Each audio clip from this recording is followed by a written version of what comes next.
Hey everybody, you've probably seen this before. This is a pretty standard pulse check. We've got some people doing CPR, we got some bagging, we stop because somebody says it's 2 minutes, and so we put our hands on the patient, we do some kind of ultrasounding thing, we maybe look at the monitor at some point, we determine this is a shockable rhythm, so we decide we'll need to charge up the monitor and go ahead and do some more chest compressions in the meantime, or yes, and then we give a shock, and then eventually maybe we get back to doing some chest compressions again. The average length of a pulse check, despite recommendations for it to be less than 10 seconds, and 10 seconds is actually about 5 or 6 seconds too long, most pulse checks last somewhere around 20 seconds. And there's a lot of reasons that happens, but overall it's kind of unacceptable, and here's why. For every 5 seconds that you spend more than 5 seconds doing a pulse check, or a rhythm check, or whatever you want to call it, you decrease the patient's odds of survival by about 20%. And really quickly, we burn up 5-second blocks of time, even before you'd even realize it. It is possible to get that done in under 5 seconds, though. Here's an example.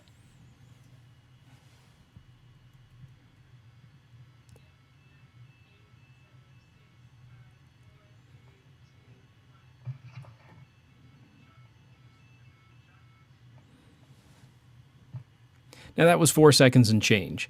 There's a lot of stuff that happened there. We'll kind of break it down in this video. So the first and most important thing is that you have a plan. We know every 2 minutes this is going to come up. Every 2 minutes there's going to be a pulse check. This is the only thing that we actually know everybody's going to do in cardiopulmonary resuscitation. So if I tell you that I'm going to punch you in the face every 2 minutes, how many times is it going to take before you just get out of the way after every 2 minutes?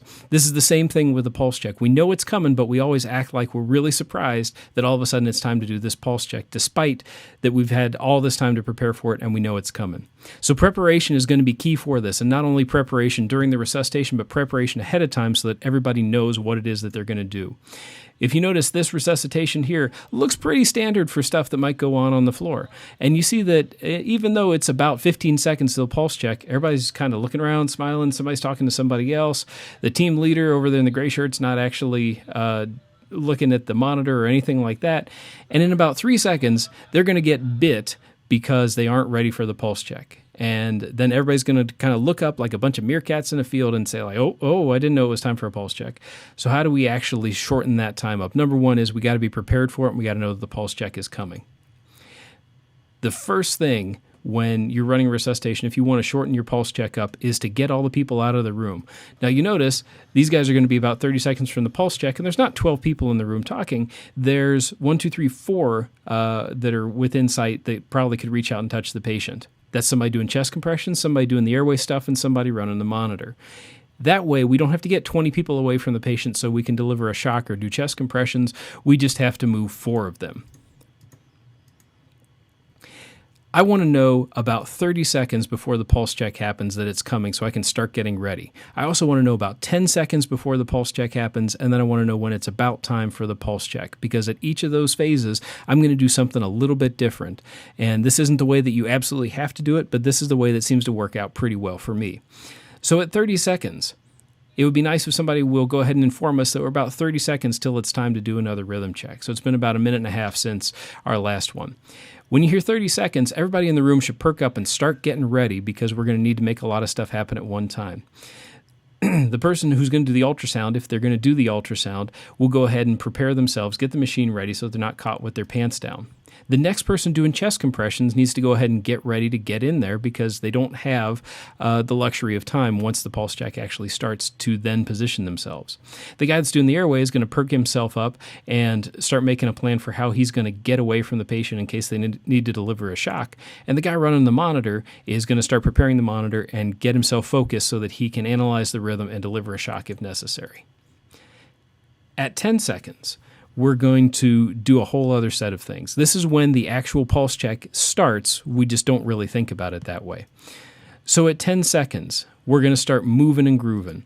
This guy that's ready to do chest compressions next is going to get himself ready. He's going to limber up and he's going to move into position so that he can immediately relieve that next person. Whoever's doing the ultrasound is not just going to hold it there. They're actually going to put it on the patient's chest and start trying to find a view so that there's no lag time. Whoever's doing the monitor at 10 seconds will go ahead and charge it up so that it's ready to go, so we don't spend 10 more seconds charging the defibrillator when it's actually time for the pulse check. Now, when you hear the term pulse check itself, that's when things, usually spring into action, but hopefully we've been doing it for about 10 seconds ahead of time and we're just ready to go. There's an important thing that happens during this pulse check, though. There's the pulse check, but he doesn't stop doing chest compressions. What in the world is he doing? Oh my God, he's gone rogue. Wait, there's actually a meaning and a reason for doing all this stuff. And it's to get that pulse check back down to under 5 seconds. So what just happened? Let's watch it one more time. This guy is the guy that's actually most important out of all this stuff, the guy that's doing chest compressions, because he is the one that's going to determine when we actually do the pulse check. The recorder or the person that calls it out and says 10 seconds or 5 seconds or pulse check is just a suggestion. The thing that really makes a difference is whether or not this guy is doing chest compressions, because that's the life-saving thing for this patient. So he is actually the one that's going to determine when we do the pulse check. And when he hears pulse check or rhythm check, he's going to start counting down from 10 so that everyone knows when he's going to stop, so that everyone else is prepared and there's no surprises. He will give you a 10-second countdown, or you can count up for that matter, and that way everyone knows when I get to 0, I'm getting off this patient's chest. Everybody else needs to get in position. And that way that guy is the one that actually will control the rhythm check. Now, it's important at this point because a lot of stuff has to happen. So there's this important thing called pit crew CPR, and the idea behind it is to sort of take a little bit of a lesson from the guys that do the IndyCar races. So this pit stop is going to last under 5 seconds as well. They're going to put new tires on the car. They're going to change the front and the back fenders. They're going to give it a little bit more gas, and then this guy's going to get out of there. And they do that all very quickly. And the way that they're able to do that is because, number one, they are practiced like all get out. This is what they do. They're ready for it. Number two, everybody has one job, and nobody does anybody else's job. And by being so choreographed, you can really tell where anybody else's hands are during the pit stop. You never have to guess about it.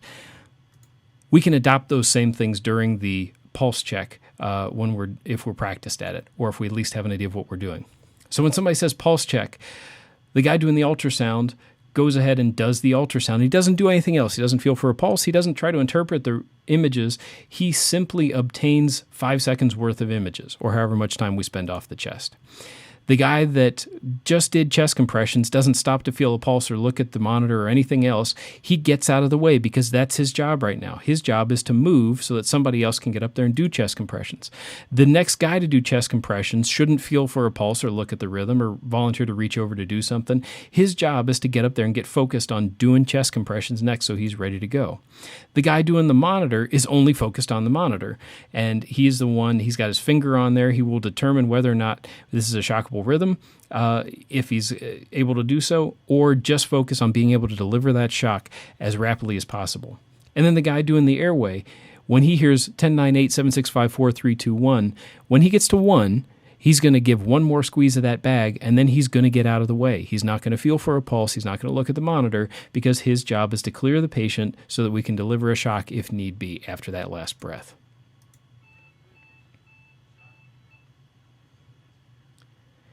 And then after the shock, we jump right back on the chest. There is no other rhythm check. There's no looking at the monitor. If you give a shock, then you do 2 minutes more of CPR. They go together. You never deviate one from the other unless there's a really good reason for it. By the way, it's important to point out that we're no longer doing pulse checks. Pulse checks are for the birds. Pulse checks are for people that want to spend 20 or 30 seconds and then get things wrong in resuscitations. What we're going to do now is a rhythm check. So if the person is in VF, they're not going to have a pulse. If you see the big squiggly line that everybody's watching for, the shockable rhythm, that's not going to have a pulse. So why are you wasting time feeling for it? If the patient's in asystole, they're not going to have a pulse. So why would you waste time feeling for it? Only if the person has a heart rate that looks organized and looks like it might be at a rate that would perfuse the person's brain and vital organs, that's the time when we check for a pulse, because that's the time when we might do something different. But asystole, VF, essentially VT is unlikely to have a pulse as well. If they have a squiggly line or if they have a flat line, we don't need to do a pulse check. We'll just waste time doing it. It's only if they have what looks like an organized rhythm that might perfuse them that we should actually be putting our hands on the patient and feeling for a pulse. So we jump right back on the chest as soon as we give the shock, and then we'll do another 2 minutes of CPR. And we're not going to waste time feeling for the actual pulse. And by the way, our fingers are really terrible at feeling for it anyway. So here's the whole thing again. Run from 30 seconds out. We hear 30 seconds. We're going to start clearing the patient. We're going to ID the next chest compressor, and we're going to get set up for the ultrasound if that's our thing. At 10 seconds, we're going to go ahead and charge the defibrillator. We're going to get the next chest compressor up, and then we're going to get the pulse checker in position. If we're going to do ultrasound, we're going to go ahead and put that on the abdomen.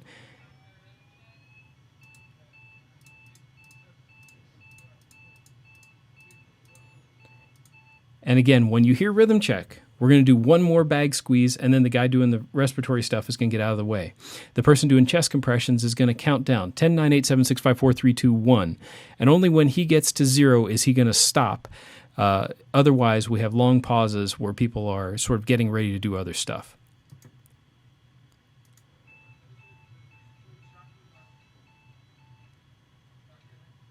The rhythm check itself only lasts about 4 seconds because we look, and if it's a shockable rhythm, then we go ahead and deliver the shock and we jump right back on the chest, no ifs, ands, or buts about it.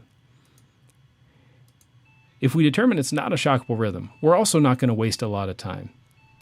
We're going to take a quick look. The guy with the ultrasound is going to get some pictures, and as soon as we determine we don't think there's a pulse, we'll go ahead and jump back on chest compressions because the risk of doing harm from doing unnecessary chest compressions is a lot lower than the risk that you're going to do harm from withholding chest compressions when you really needed them. So let's watch the whole thing again from the top one more time.